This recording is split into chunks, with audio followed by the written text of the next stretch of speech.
and it looked like new information has been revealed about Caitlin Clark's future contract with the Indiana Fever. The rules regulating women's basketball have previously been modified by Caitlin Clark.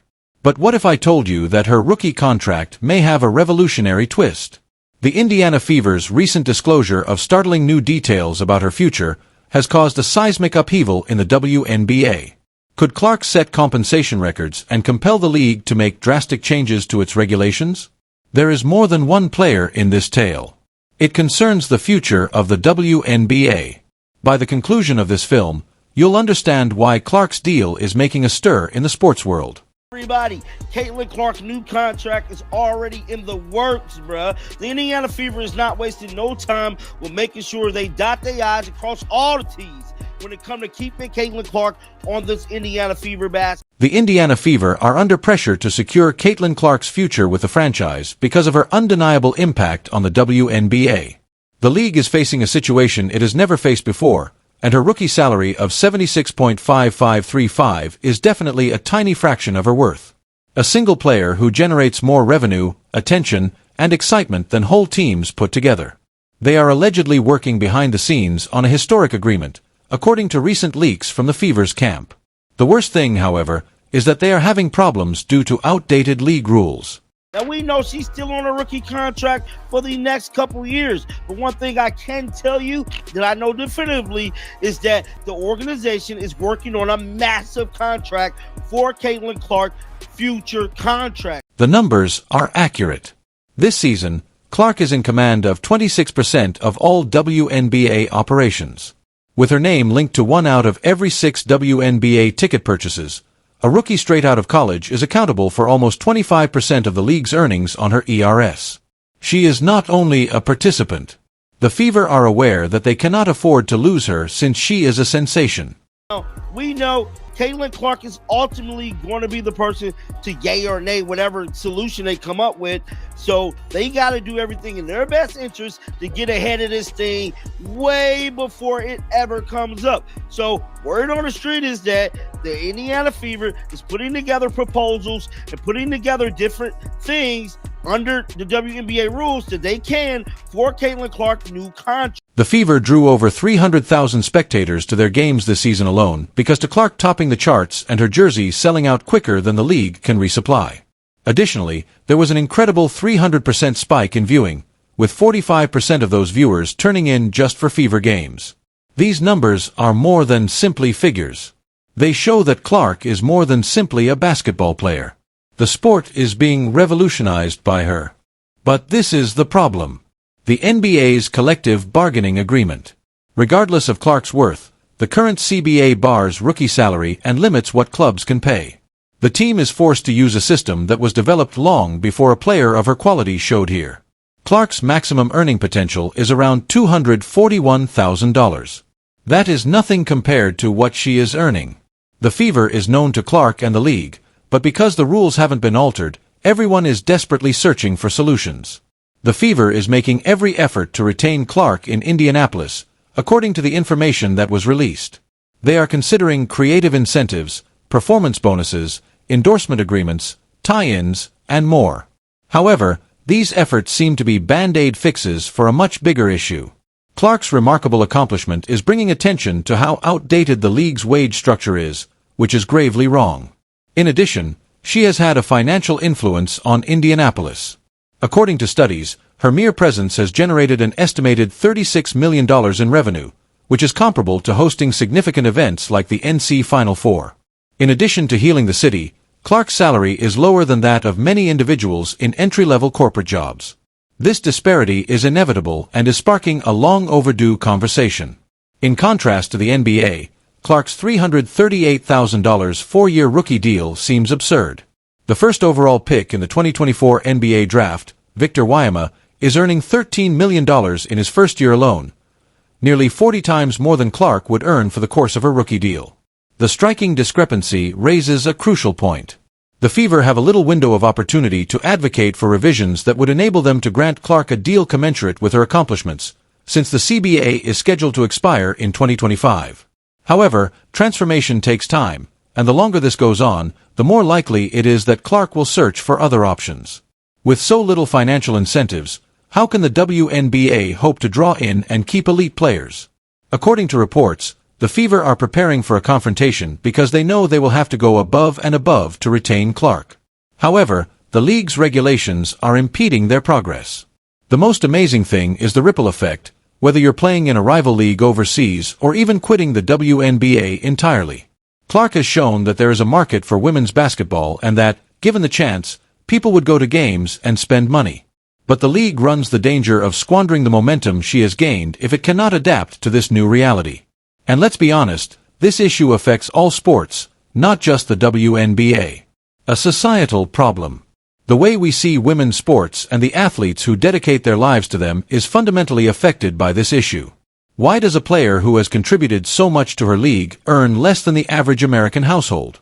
Clark's story is a microcosm of a larger issue that requires immediate attention. Both the WNBA and the Indiana Fever are in a risky situation. Long-term locking Clark in is necessary, but they are hindered by a system that wasn't designed for players like her. They're trying very hard to find a solution, but the odds are stacked against them, according to information that has been released. The next several years will be critical for both Clark's career and the WNBA's future, since her future with the Fever and the league as a whole is in jeopardy. Will the league rise to the occasion and change with the times in women's basketball? Or will it risk losing one of the greatest players it has ever seen by adhering to outdated conventions? For the Indiana Fever and the WNBA, the stakes are very high. Let's look at why this is such an important problem. Caitlin Clark is more than a once-in-a-lifetime talent. She is a marketing dynamo, a walking brand, and an inspiration for the future of women's basketball. But the issue remains, given the league's existing limitations. Will the WNBA be able to make the necessary changes quickly to ensure her future, or will it allow her to elude them? Clark's influence extends well beyond the court. We are discussing a player who, by herself, has raised league-wide TV viewing by 300%. For good reason, 45% of the WNBA's broadcast value comes from Fever games alone. She is not just a brilliant basketball player, but fans will pay to watch her because of her captivating charisma, self-assurance, and distinctive appearance. They're buying her, not simply observing. In addition to winning games, the Fever rely on Jersey to keep the team afloat. Additionally, having a player like Clark is a lifesaver in a league where financial issues are often. The issue, however, is that Jersey consistently sells out and leads league retail sales by a significant margin. The patients cannot just withdraw cash from their pockets and hand her a check for her true worth. Teams are compelled by the NBA's collective bargaining agreement to cap wages and limit what they can offer even their best players. Sources claim that the Fever's camp is making every effort to provide Clark incentives that would justify her remain. Additionally, the records that were released demonstrate how eager they are to retain her. Performance bonuses, team support equality, and teamwork. These solutions are all available, but they may not be enough. In reality, if the league wants to retain a player of Clark's level, it must step in and change its rules. It's not just about Clark, however. Her situation acts as a barometer for the NBA's future. The team may lose its finest players to other leagues or opportunities elsewhere if it cannot adequately reward them. This is happening right now. It's not just speculative. Athletes like Diana Taurasi and Breanna Stewart are well known for playing in Europe and Asia over the summer and making far more money there than they do in the WNBA. It is impossible to overestimate Clark's influence on the economy. In addition to ticket sales, hotel reservations, restaurant earnings, and the expansion of local businesses, her debut season has delivered $36 million to the city of Indianapolis alone. You can bet that other leagues are keeping a close eye on the issue and are prepared to intervene if the Fever are unable to perform.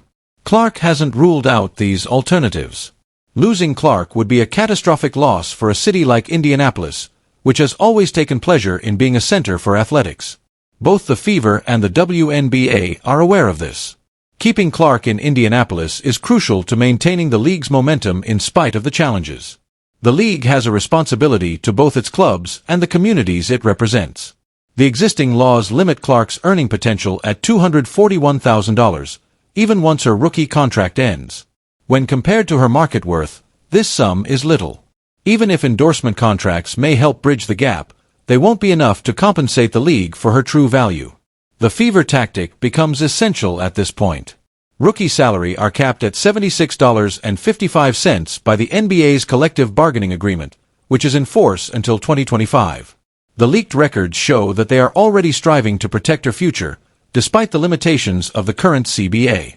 One suggested solution is to offer Clark a revenue-sharing arrangement wherein she would get a percentage of the team's profits.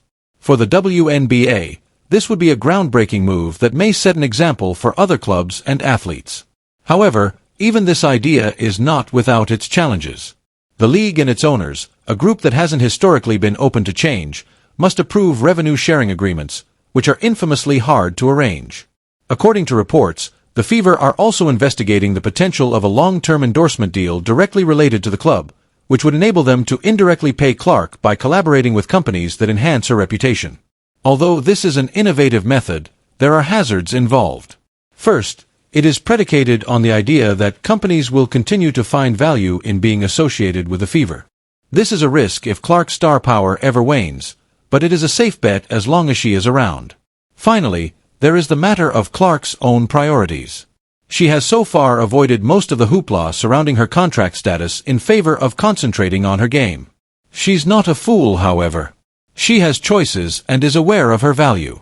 Taking a pause to focus on her growing portfolio of endorsement agreements, playing basketball overseas, or joining a competitive league. The Fever are putting a lot of effort on locking Clark in since they know that she has the ability to decide her own fate.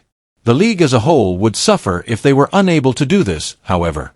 The WNBA's recent progress would be undermined if Clark were to leave, which would be a PR disaster.